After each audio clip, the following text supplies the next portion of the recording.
Hello, everybody. It's Larry Johnson, your host at Eight Principles Voices. And I'm really delighted today to have as my guest Joel Penton, whom I've known for a few months and who I've really grown to admire in the work that he's done in such a short period of time. And we're going to really delve into that. Talk about an entrepreneur in the nonprofit space. This man fits the bill. So, welcome, Joel. Larry, thanks for having me. Well, just a little bit of I'm going to tell just a little story on you, okay, if you don't mind. And that is, I understand that you went to the Ohio State University, okay, That's the correct pronunciation. Good job. yeah, and that you were part of the varsity football squad while there, and that you That's right. played defensive tackle, and Yeah, that you are a diminutive 6 foot 5 inches, correct? that's correct. Okay. All right. Okay. So this is one big dude who's used to pushing other people around. Okay. But he seems so harmless, doesn't he? Well, we'll see. We'll find out about that as we get into this. But Joel, can you tell me a little bit about, well, what did you study in college for one thing?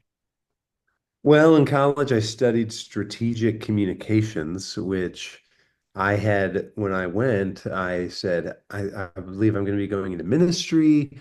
Do you have some sort of ministry degree? And they said, no, we're a state school. We don't have that. And I said, well, I guess I'll be doing a lot of speaking. And they said, how about communications? And I said, that sounds good. Okay. All right. So then you had sort of a faith premise in your life before you ever did what you're doing now, correct? That's right. I came to faith in high school. I was a freshman in high school when I really heard the gospel message and my life was transformed and faith became central to my life. And it became clear very early on that I wanted to make even, professionally, I wanted to be involved in ministry of some sort. I considered going into the mission field, going overseas, but especially because of the platform I had as an American football player, to stick around here and Mm-hmm. engage in ministry stateside. Mm-hmm. Well, so then your home life. Did you come from a faith-based, a Christian home? I did. I'm from a small town in Northwest Ohio, a little town called Van Wert, and I came from a family where we attended church Mm-hmm. faithfully. However, for me, for the first, 14, 15 years of my life, I was more of a cultural Christian in the Yeah, sense that I went to church and I knew the words to songs and things, but it wasn't real to me. It hadn't wasn't personal transformed to my you. life. That's right. That's Yeah, right. it was. So then you were familiar with the script, the structure of the Bible, and a lot of its contents. The reason I'm asking that, I there was an article in the Wall Street Journal recently that said that only about 5% of millennials even have an acquaintance with the scripture with the Bible, and that I'm kind of leading into what you're going to be doing later. It's the reason I said that. But what shocked me, Joel, I mean, everybody had a Bible, everybody did that, blah blah blah blah. Even my Jewish friends had Torah. Uh, so what's going on in our society? Well, I guess apparently a lot's gone on since I was your age or younger. But so then you went to the Ohio State, and then what did you do after you left school? So after school, I went right into ministry. First, I served with a national ministry called the Fellowship of Christian Athletes for a few years. FCA. Mm-hmm. FCA began speaking as an FCA staff member, traveling and speaking in high schools and middle schools. And in fact, became so focused on that we launched our own nonprofit to focus on the speaking events with high school, middle school students.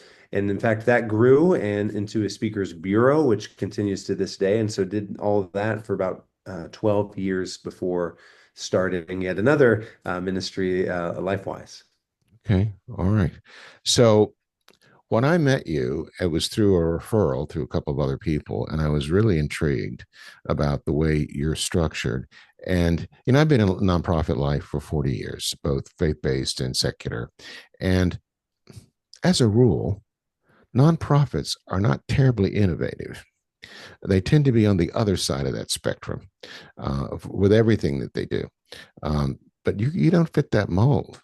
So then tell me about as I understand it, there was a predecessor to LifeWise that was kind of morphed into LifeWise. Can you share that story with us? Yes, absolutely. Well, let me first explain.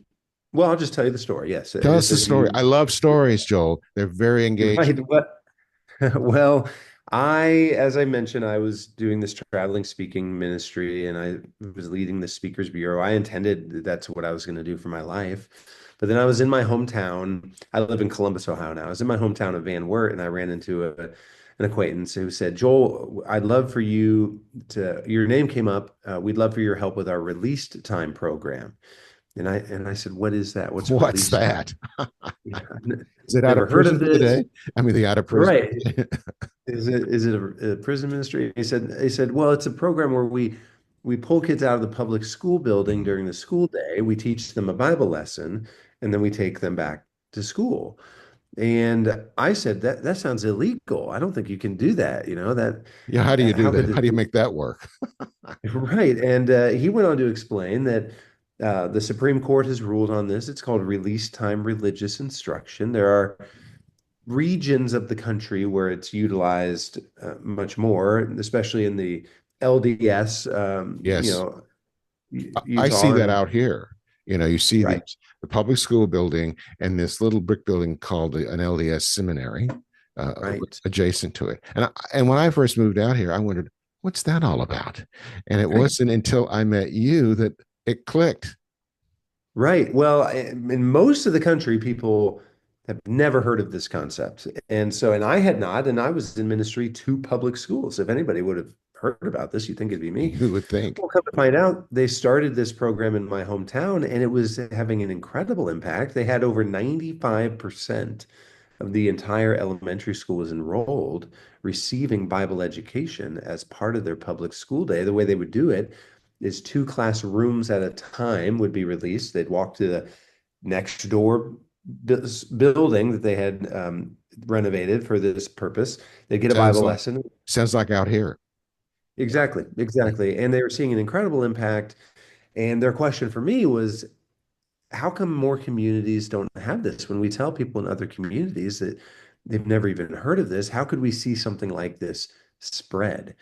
And I tell people the day that I heard that question is the day I gave up sleeping, because the Lord really has wired me as an entrepreneur. I'm always thinking on how do we improve something or how do we scale something that's working, and I'm just always thinking about those things. And so I started doing research and quickly concluded that this thing of release time it's just really hard to pull off. There's a lot of barriers to entry. You have to find a facility and transportation and curriculum and staffing and funding.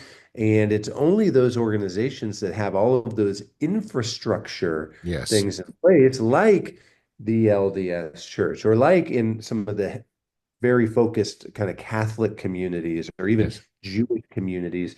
But most communities across the country that tend to be more Protestant and have all these different churches without a Hmm. unified infrastructure, all those barriers to entry create a problem. And so then you don't see programs like this. And so I theorized, well, what if we could remove those barriers? What if we could develop the infrastructure of the systems and processes and resources and training and curriculum? And it's not entirely new, that concept, right? I thought, how do we kind of McDonald'size this thing to Hmm. make it plug and play? Has anyone tried that? And my research showed that nobody had tried I, that. And so we gave it a shot. I think the two words are replicable and scalable. Correct. Those are the two words. And, I'm thinking about what you said. Our Catholic friends and our Jewish friends are much more focused and cohesive on these matters. Right. And the Protestant community, you know, I'm a Protestant. Well, I'm Anglo Catholic, but that's kind of Protestant. And there's so many Protestants that spend all their time fighting each other instead of coordinating against a common enemy, darkness, essentially what we're talking about. And by the way, I'm a C.S. Lewis fan. And of course, he talks a lot about, Satan is just delighted by such behavior because it keeps them squabbling among themselves. And I can just walk around doing what I want to do without being noticed. I thought that was, because That's exactly. in fact, we're taught to think that the evil one is running around with these fire breathing dragon type stuff. when really the scripture describes him as the father of all lies, as the ultimate deceiver. And so he's far more crafty, far more subtle than we ever give him credit for. And so you had your challenge cut out for you, uniting these groups. Well, certainly to a degree. However, the timing was, I recognize I'm a pawn in this large chess game that the Lord is playing here. And so one of the things that happened was the timing was perfect. So we started this thing in 2018 on paper. 2019, we launched our first two programs right before COVID. And you would think that COVID would be challenging, which it was in a way, but it unveiled a lot of what was happening in the educational space Oh, it that really really it ripped the face of it off, is what it did. it did, and it ratcheted up the desire for a program like ours that was just being introduced. So that's part of it. The other piece is what as you were just saying, the particularly Protestant communities, there's always a lack of unity for, I mean, that's who Protestants are, right? Like we protest and split and have all Rebels. these, that's right. Um, but society had grown to a place that and I noticed this even from a difference from when I first got into ministry, that churches and Christians realized, oh, our culture has moved. If we don't find a way to get together on some basic things, then this is over. And so there was almost a desperation of like, we've got to unify over the basics. We don't Really? have time to squabble over, are we sprinkling kids' heads or are we dunking? Like, we don't have time to squabble about that. We have to get together on some things. Okay. I love the way you put that, squabble, you know. Um, Now, I would disagree with you, though. I don't think you're a pawn. You are an anointed one. You are one who's been called, and to whom much is given, much is expected. Do you feel that burden? Well, at least in the sense that the Lord does keep blessing us in major ways. Me personally, I feel like a kite in a hurricane right now. Mm-hmm. That the the the opportunities that are presenting themselves, the people that the Lord is sending to our organization are just remarkable. And so I certainly suffer, from what they call imposter syndrome or whatever. And, I find myself in these meetings. I'm like, why, how am I in this meeting? Or when I was, testifying before these different state legislatures in recent months, like, why am I the person that's here? And so I'm grateful for these opportunities. But we, more than anything, we want to be good stewards and just do whatever's going to honor the Lord.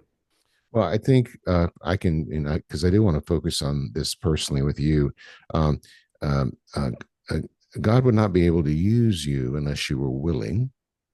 And willing implies that you're willing to put yourself in uncomfortable situations that are beyond your experience, and allowing Him to sort of, okay, what do we do next? Here we come, and it's an act of faith, Joel.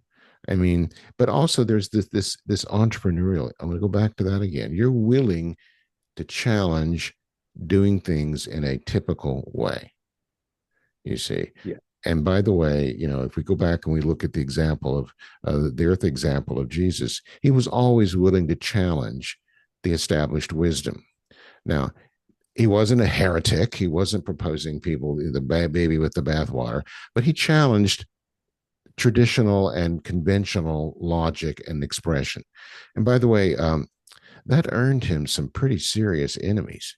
So, my question to you is: have you experienced a pushback? Oh, we certainly have. Just yesterday, I was speaking at an event, and there were protesters who were there to protest me speaking at that event. It's been pretty remarkable. For the first several years, or first few years, I mean, we just started in 2019. For the first few years, we had, in fact, less pushback than we would have anticipated. That's But probably because about that's probably because you're below the radar. Right. Well, about 18 months ago, NBC Nightly News did a piece on us, MSNBC did a piece on us. A few other things hit. I think that we gained so much traction. Our exponential growth continued to a point that is probably pretty exceptional by the grace of God, that people, a few people realize like, wow, this might actually go, and we need to start attacking this, not for any good reason, but attacking it. Hmm. And so we definitely get our fair share of resistance. But to be honest with you, for one, it doesn't bother me. I played defensive tackle at Ohio State. Well, It's like as I said in my introduction, you made a career pushing people around. I mean, that's sort of what you were doing, physically, literally. Um, yeah, well, quite literally, playing defensive tackle at Ohio State, my job was to take on double teams from two 300-pound offensive linemen so that our linebacker could make the tackle. So that doesn't bother me. But in all honesty, the pushback we get, it only serves to help us, because it is so clear when we are attacked, the attacks are done in such a crazy and nonsensical way that they draw attention to what we're doing. And mhm. 90% of the community, they look at it, it just makes them look at it and they see and they say, oh, look at these things that are crazy things being said about this organization that simply provides Bible study to students with their own parental permission. And so it only helps grow what we do. Okay. Um, this is what happens. And you mentioned about the need to kind of combat what we see. Well, it's really the ultimate failure of the postmodern philosophy. People have reached rock bottom, and it becomes totally nihilistic. And that, well, what else is there? And what you're seeing, you probably know this, there is a national movement among young people to return to the church.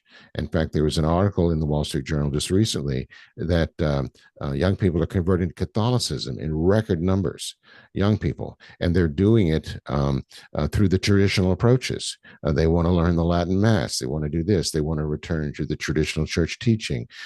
They're feeding that hunger that you and I would say is divinely emplaced in who we are as humans.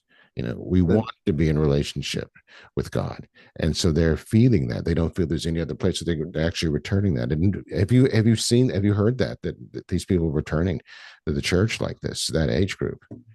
Well, there's no question. And, Christians are faithful in whatever generation they find themselves in. And I remember when I first became a Christian, I was growing up, it felt like the real challenge was that all these people around thinking they were Christians, but didn't really have a personal relationship with God in the same way that I had thought I was a Christian. And that was the real challenge. And then when I was in college, it felt like the real challenge was the rise of new atheism and people attacking Christians. And then you meet that, and now it does, as you said, it feels like the pendulum is swinging the other way, is that society has recognized the bankruptcy of pursuing secularism, as well as Lewis said, if I find within myself desires that nothing in this world can fulfill, it must mean I'm made for another world.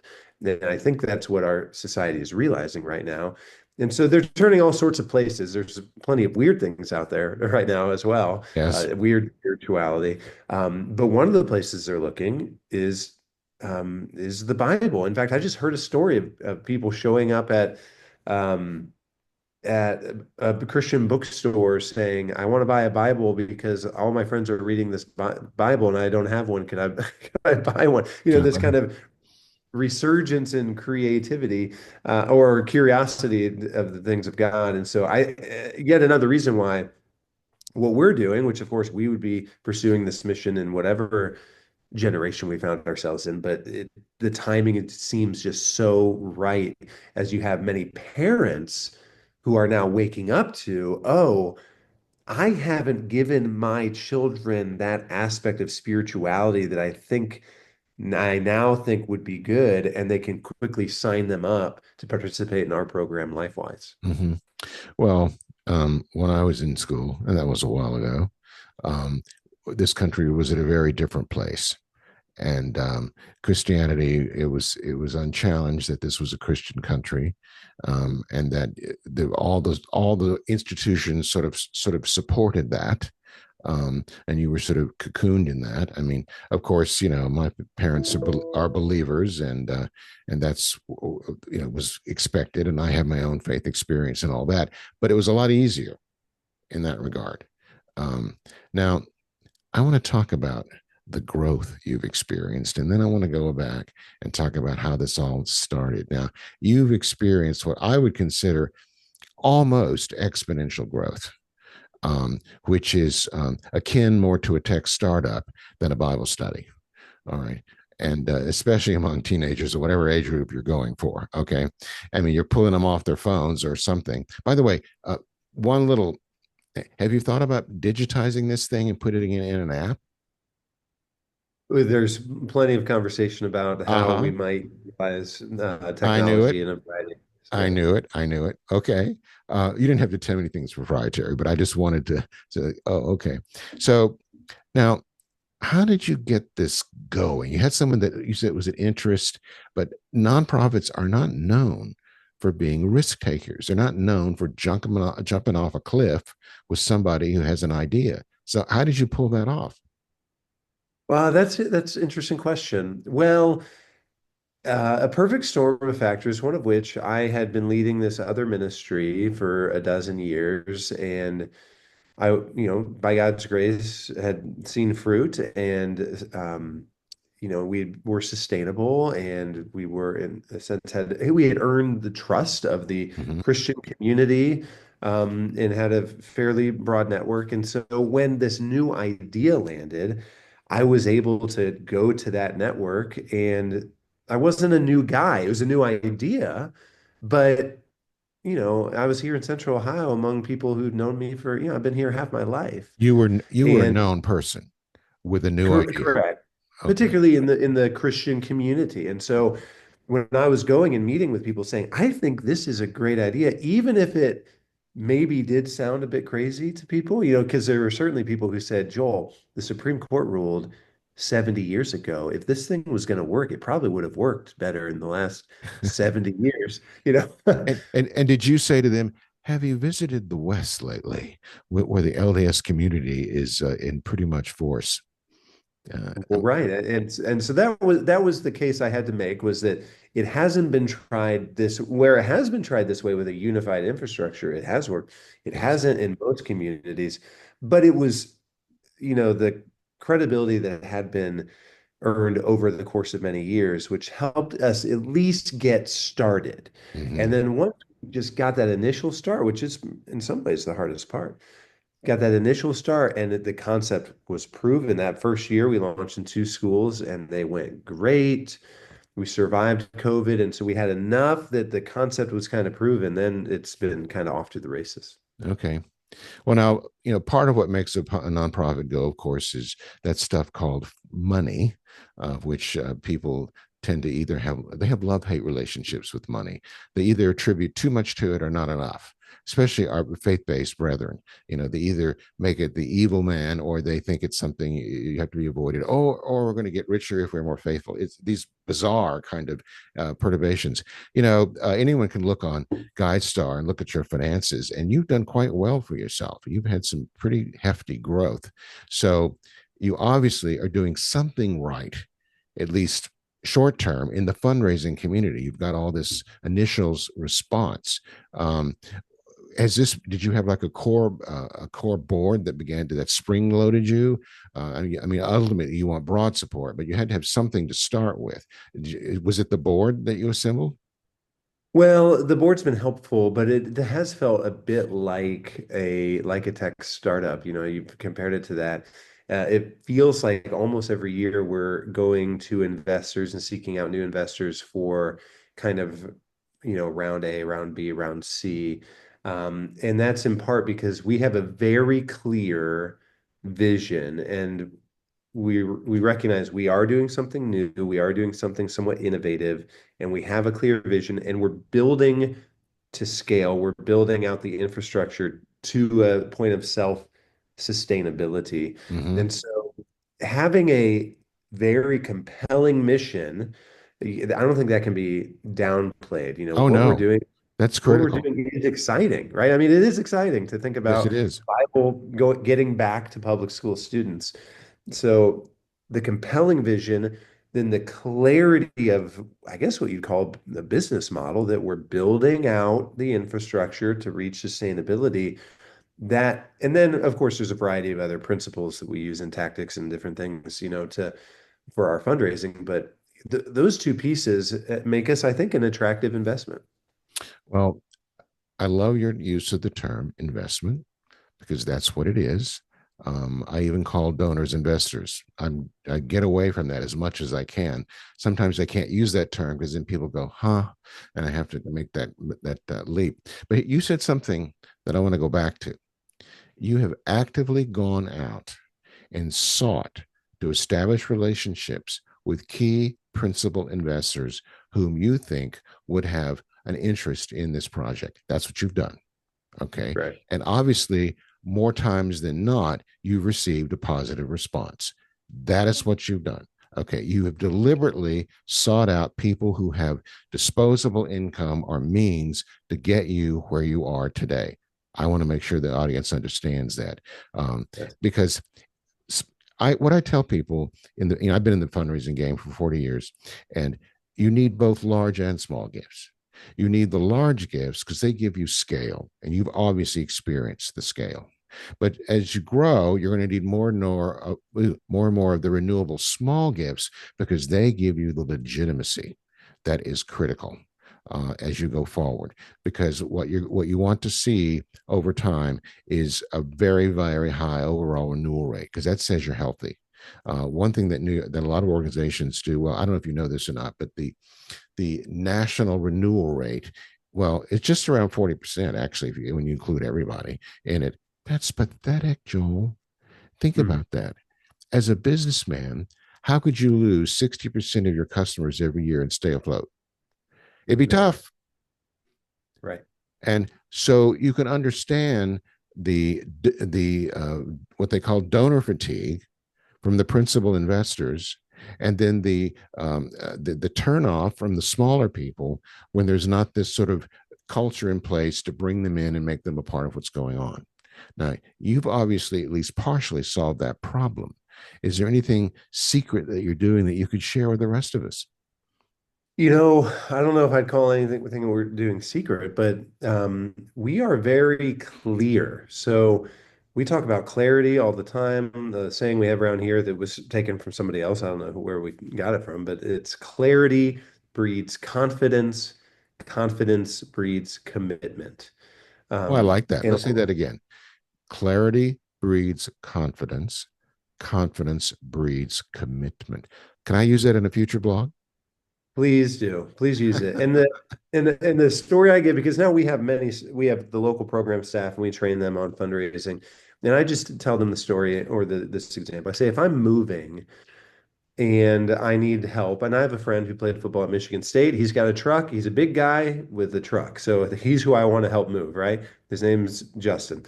And so if I'm moving on Thursday at 2 p.m., I'm going to call Justin and I'm going to say, hey, Justin, I'm moving on Thursday at 2 p.m. Can you and your truck come to help? I wouldn't call Justin and say, hey, Justin, I'm thinking about doing something sometime later this week, and maybe you would consider being like, that's not, he would not know whether he could say yes because I'm not telling him what I'm asking him. And we take the same approach with our fundraising. And in part of it, it's by nature of our what we're doing, but we like to go to our donors and we say, here's what we've just accomplished over the last year by the grace of God. Here's where we're going. Here's what's going to be required. Can you give this much? I mean, we just speak with that kind of clarity, and then we are sure to then come back to them and say, here's what was accomplished with your investment. Some people, it's almost jarring how just clear and upfront we are, but I think a lot of that has given us success. Well, I don't think you fit this category for sure. But one of the things I like to say is, God save me from nice people. Not that you're not a great person, okay? But when I say nice person, I think you know who I'm. They kind of go along to get along, inoffensive, just kind of That's when I say to people, Jesus was not a nice person, and they look at me. What do you mean? I said, well, compassionate, loving, all those wonderful things, but nice. No, he called it like it was. and he never retreated from that, from his point of view and his clarity. And you could take him or leave him, but he wasn't going to accommodate you in that regard.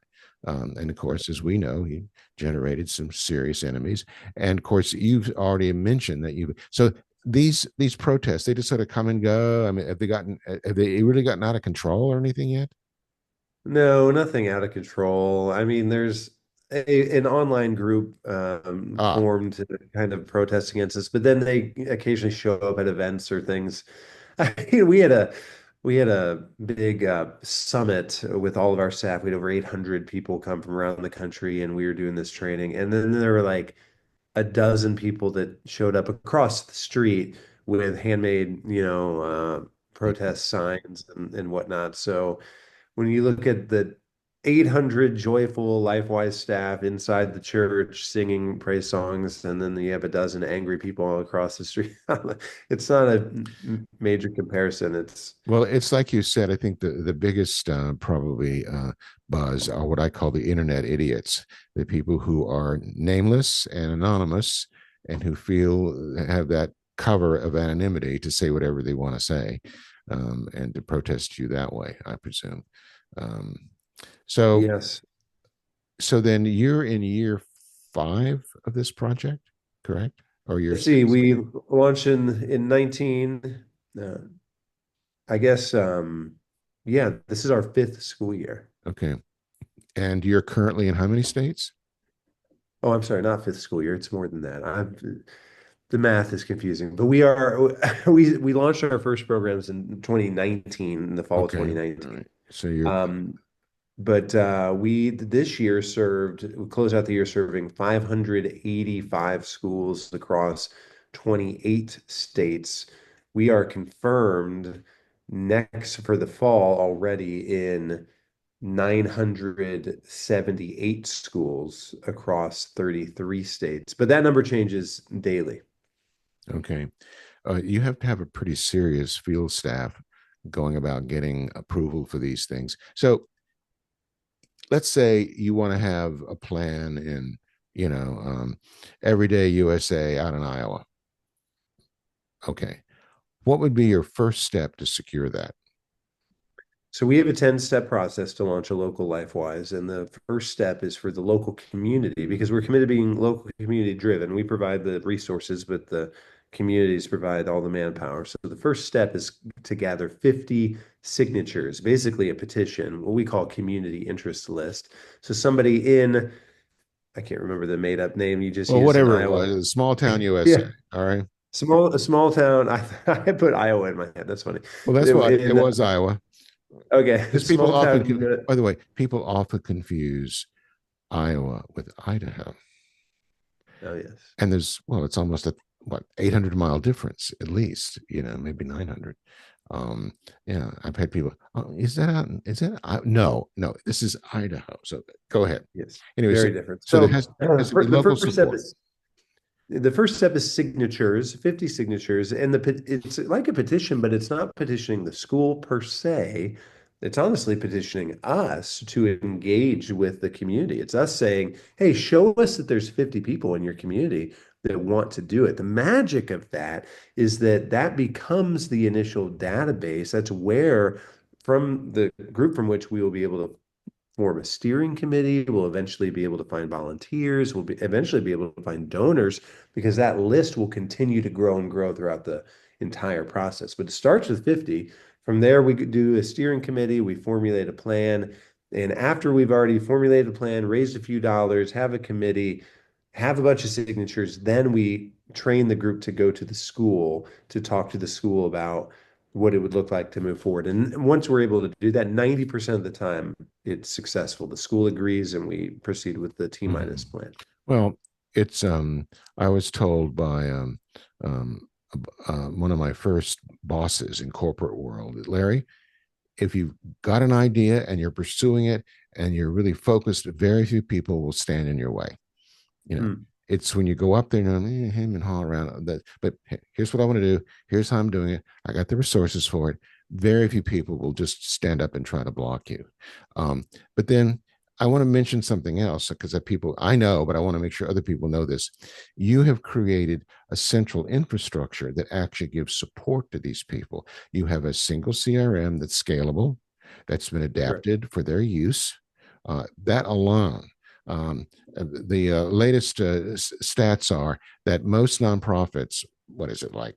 50, 60, 70 nonprofits use only 50% of the CRM features of the CRM they buy.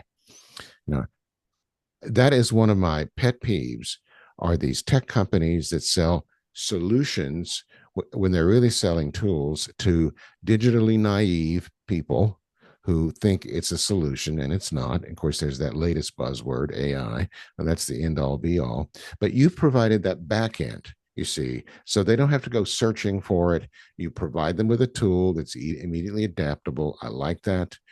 You've tried to make it, well, what did you say? The McDonald's of what you're doing here. Uh, That's right. That's right.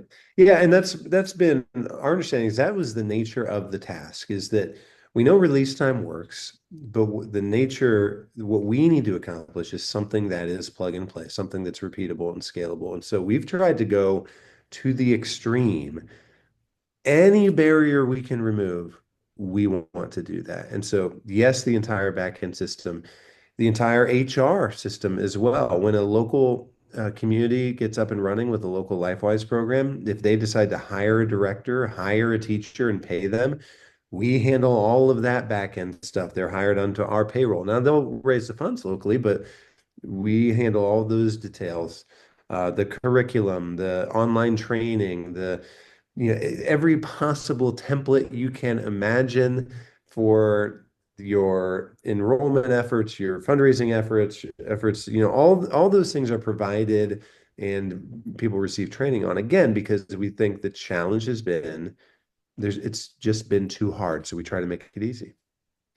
um, I know that you have I see it I see it behind you, but do you have a, a copy of the book that the students receive in front of you? Can you hold that up and tell me about it? I don't have one in front of me. The book they received is the Bible, of course, but the Doesn't it have educational material in addition to the Bible in the single volume? yeah, so we have a wonderful partnership with a curriculum called the Gospel Project, which walks students through the entire Bible, Genesis through Revelation, over the course of 5 years. We tend to start with elementary school, but then we will expand into middle and high. We do expand, but we start with elementary, and the curriculum walks them through. And the beautiful thing about the curriculum is that every lesson has a head, heart, hands focus. So, head, what's the information on the page? Heart, how does this story connect to the bigger picture story of the gospel message? And so, we're talking about Jesus every single week. And then, hands, if we rightly understand this passage and the gospel, how does it transform our lives? And so, kids are always walking away with kind of that summary they can take back to their class, they can take back to their home. They get recap cards that kind of walk through that summary. But again, it really is just tied. I kind of, in tongue in cheek, said that our book is the Bible because it really does simply tie to the biblical narrative straight through. You know, I'm just really impressed, Joel. I mean, and I'm not easily impressed, let me tell you. But you've taken the scripture. Just out of curiosity, what version of the scriptures do you use? The CSB, and that's because the Gospel Project, which is a Lifeway curriculum, that's the translation by default that they use. Okay, all right. Well, I thought Lifeway was your publishing partner, but I wasn't going to bring it up unless you brought it up. Yeah. But so they've taken they use this scripture and then they have expanded it in the back with all these lessons, and each lesson, has those three elements to it, like you mentioned, and that it's graduated by level, by age, and it's designed to go from what fifth grade to high school. Is that what it's designed to do? Well, no, we'll actually start in K or first Oh, grade wow. and, Okay. and run through fifth grade. And here's what's the amazing thing. And this is why when people come to a LifeWise classroom, they are utterly blown away because these kids, you'll have a fourth grader and they can tell you all about Nehemiah. They can tell you all about King Josiah. They can tell you all about the 12. I mean, they've been through, like, they've walked Mm-hmm. through the Bible. And when they're in fourth grade, they're probably have just wrapped up the Gospels and they're now marching into the epistles, like they're getting really solid stuff. That's incredible. Um, we could go on forever. But anyway, I'm just really fascinated by this and the way you've done it. You've taken such a pragmatic approach.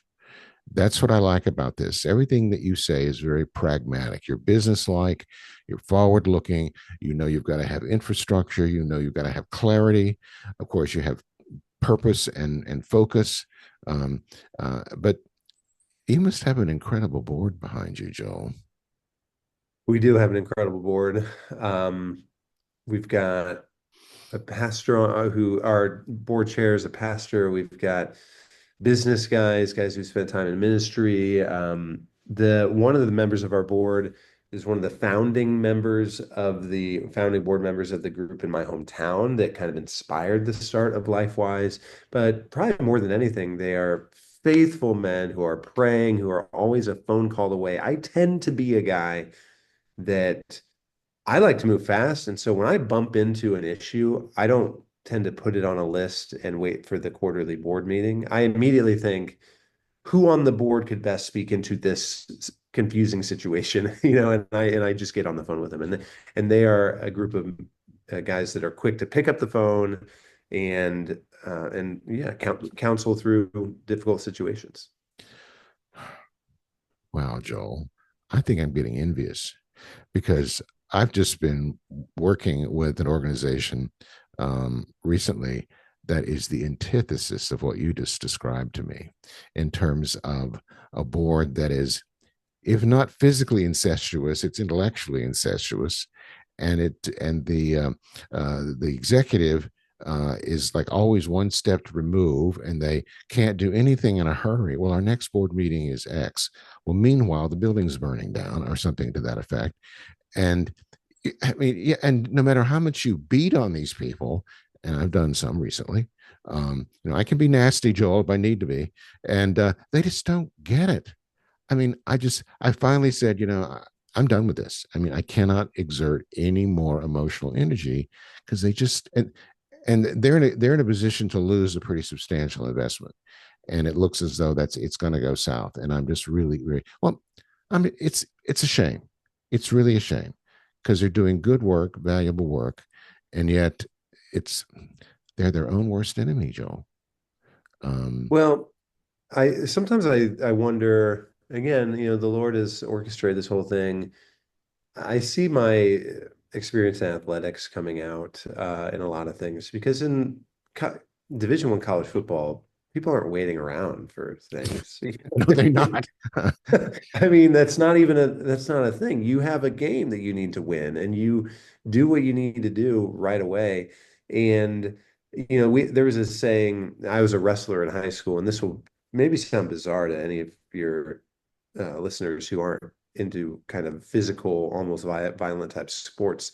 But there was a saying in wrestling: strength punishes, but speed kills. Hmm. And it's the concept that if you're big and strong, that's good. You're going to win a lot of matches. But if you're fast, that will put your, and I take that approach and I teach our people that is that our strength is our quality. We are going to have the highest quality, the highest standard of excellence possible. That's a given. We are going to do that. But if we can also be fast, if we can make changes fast, if we can deliver fast, if we can be fast, that puts us in a whole another category. Hmm. Strength punishes kills. I love it, Joel. We're coming up against our time limit. I don't like the fact that we are. I'm gonna ask you that we do this volume two in the future. There's some more things I want to cover with you.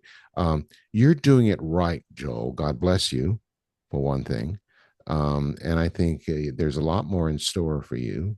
I'll hopefully be around to show how, just figure out how it's working for you. But anyway, yeah. Um, any parting comment you want to make? I'm no, I'm just really grateful to you, Larry, for this opportunity. Grateful for the conversation, and if you have some listeners that are interested in the work of LifeWise Academy, we'd love to for them to visit lifewise.org. We anticipate, or we are planning to make LifeWise available to every one of the 13,000 school districts and 90,000 school buildings nationwide. So it's going to take a lot. It's going to take a lot of people, but we're excited.